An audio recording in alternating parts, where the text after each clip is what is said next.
ყველაზე ხშირად მშობელი ამჩნევს და საინტერესოა მეთოდოლოგიაც ასეთ შემთხვევაში.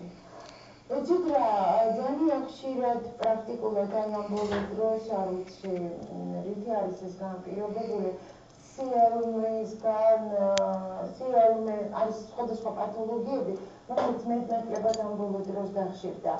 გარდა ამისა, არის პათოლოგიები, რომელსაც ოფთალმოლოგიაში ასე თუ ისე პრაქტიკულად პაციენტები არიან ძალიან დადრგუნული, იმიტომ რომ ძალიან ხშირად ვეყავენ ხოლმე და მეუბნებიან, იცით, აი ჩვენ ვიყავით ძალიან ბევრი თუნდან, რა ვქნა, თავი მოვიკვა, საწავიდე, ბავშვს არაფერი არ ეშველება და რა გავაკეთო.